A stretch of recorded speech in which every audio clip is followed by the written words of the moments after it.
Eto Madagasikara no misy antsika. Nosy lehibe mivelatra eo amin'ny 9.5 kilometatra toratroa, izay anjakan'ny mponina tsy latsaky ny 120 tapitrisa. Mbola malalaka ny tany noho izany. Ny vary no voalaza fa fotom-piveloman'ny mponina, na dia efa mirona tsikelikely amin'ireo haingitraingitra izay tsy mety mahasolo ny vary azy izy ireo. Noho ny manosy azy sy ny tantarany, dia manana rafitra hafa izy ikajiana ny zavaboariny sy ireo loharano ara-boajanahary sy fotarazo izay iavahany amin'ireo nosy kely rahavavy toa ny Mayotte na Comore. Amin'ny manosy azy ihany koa anefa dia toerana mbom-pionan'ny kolontsaina sy teknika maro samihafa izy, hany ka atahorana ny hoavin'ireo fahaiza-manao sy fahalalana nentim-paharazana. Mamboly fa tsy mpamboly ny 700 ny mponina, ary mbola andalam-pandrosoana ny malagasy. Manao izay vitany tokoa ireo tetikasa. Misy ireo ezaka maro anamboatra fotodrafitrasa. Voaro ny zon'ny tsirairay amin'ireo ezaka fanentana na hanetsehana ireo tompon'andraikitra voalohany, raha tsy ilaza fa tsy ny sehatry ny fizahantany mamofady na koa ny zon'ny vehivavy.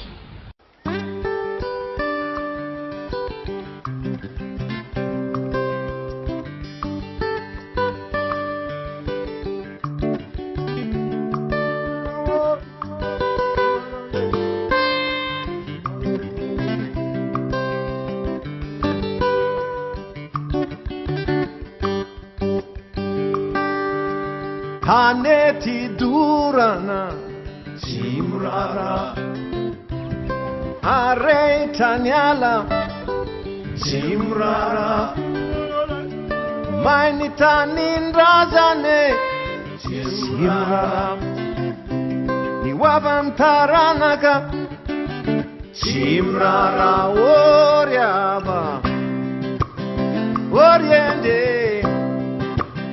miamono antsika mie timbabasy velively. Ory ava ory ende tsy matsiaro tenitsika miamatsy kelikely. Tarigetra ny adana sy ho sambatra ary androso, kanefa aiza ny lalana tongavana amin'izany? Iza no tahafana? Andeha hijery ny famelabelaran'ny rahiratra ho fitaratry ny tantsahan'ny ampitso. Manaja antsika rehetra tompoko. Izaho ny rahiratra hitondra amintsika traika efa vitsivitsy mba ho tonga amin'ny fandrosoana tokoa i Gasikara amin'ny alalantsika tantsaha. Izara telo ny famelabelarana ka ho hitantsika. Voalohany, ny hevitry ny fandrosoana sy ireo tsapa fa pisehatra amin'izany. Faharoa, ny tontolon'ny tantsaha sy ny ezaka vitany. Ary farany, ny ezaka takiany fandrosoana. Hojerentsika avy hatrany ny fandrosoana. Raha vao miresaka hoe fandrosoana dia tonga malaky ao an-tsaina ny hoe fivoaran'ny fari-piainana, izany hoe misy foana ny vola amin'izay rehetra tiana ampiasana azy. Ny fivoaran'ny fari-piainana nefa ilay ilany amin'ny famaritana ny fandrosoana ihany, fa ny ilany matetika adiny kosa dia ny fivoaran'ny toe-tsaina. Marina tokoa fa tototry ny asa mandraharaha ny tantsaha, hany ka toa very ny zo hanonofy mba hatanteraka sy hihoatra amin'ny fiainana. Voafetra ny andavanandro ny fomba fijeriny, fa ny fandrosoana dia miatomboka amin'ny nofinofy, arahana asa sy tosika, fifanomezan-tanana sy fihoarana, ary toe-tsaina sy fomba fijery lavitra. Amin'ny ankapobeny dia mihodinkodina eo amin'ny tsy fananam-bola sy tsy fahaizana teknika ny olan'ny tantsaha. Izany dia mametraka ny mpanelanelana sy ny mpanamora toa an'ireo ONG samihafa ho mpisehatra ao anatin'ny fambolena.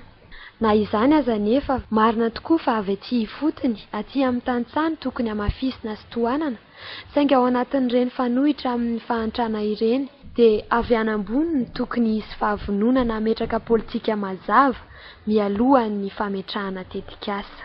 Ny olana mantsy matetika dia tsy fantatsika ny ilanantsika ao anatin'ny asa iray. Ity kisarisary ity anefa dia maneho fa isika rehetra ny tompon'andraikitra ao anatin'ilay lalaoan'ny mpisehitra eo amin'ny fambolena. Ao ny fanjakana izay mamaritra io politika mazava io, manome ny tany ary ihany koa manampy amin'ny alalan'ireo ministera maro samihafa. Ao ihany koa mifandray amin'ny fanjakana ny mpanelanelana sy ireo sampana mpamokatra ary ireo avaram-pianarana satria ilaina tokoa ny voka-pikarohana saingy ilaina ampiarany tantsaha sy tonga any amin'ny tantsaha nefa ireny vokatra ireny. Eo anelanelan'ny fanjakana sy ny tantsaha no misy ny mpanelanelana na ireo mpanamora ihany koa izay manome fampiofanana na fampianarana teknikamboly sy ireo fomba fitantanam-bola. Eto amin'ny tsisokajy ihany koa no ahitantsika ireo foibe fitantanam-bola sy famatsiam-bola. Raha tsikarintsika dia ny tantsaha no manana ny fahalalana sy ny fahaizana nentim-paharazana izay tokony ho ampitaina. Izy ihany koa no mandray ireo fiofanana maro samihafa ary tokony ho avy aminy ny etaeta sy ny filany ary ireo fikarohana izay tsy iandrasan'ny iza n'iza no hiainga ny vahaolana izay volavolaina ho tetikasa. Tsy faralahana asa ny asan'ny tantsaha, asa tena mahavelona ary tsy tokony atao anjorom-bala. Andehana hijery ny famelabelaran-dremy isika. Izy dia anisan'ny rony tantsaha voaositra ho leader irony. Hono a Remy, amin'ny maha-tantsaha leader anao, inona avy ireo toe-tsaina na fomba fanao hitanao fa mety mampahomby mba ho tantsahan'ny ampitso avokoa isika rehetra?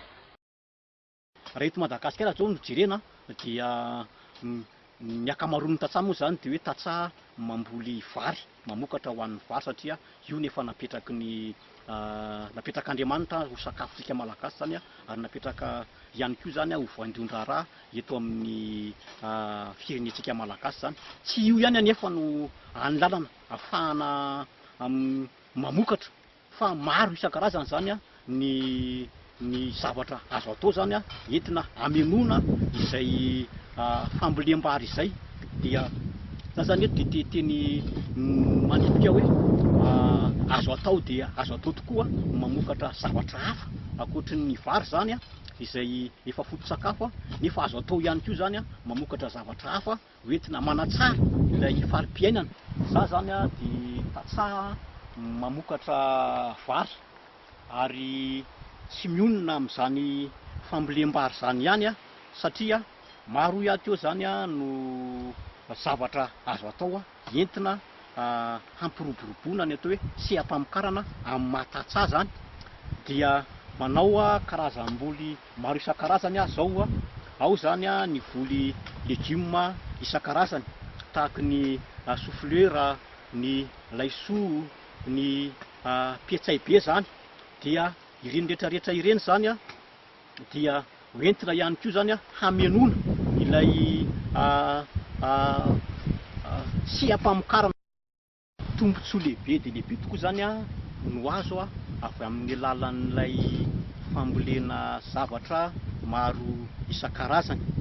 Tsy vitan'izay hoe atao sakafo fotsiny ihany zany izy io fa ho anay zany dia efa manondrana ary efa mivarotra izany mampita izany any amin'ny faritra hafa zany, mamokatra mba hoentina azahoam-bola fa tsy natao ho sakafo fotsiny ihany zany.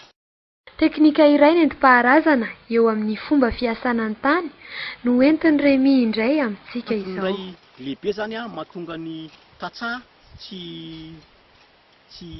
hiditra ao anatin'ny seha-pamokarana maro isan-karazany dia ilay fifikirana amin'ny nentim-paharazana izany ary ao ihany koa zany ilay fahaiza-manao zany izay tsy ananany.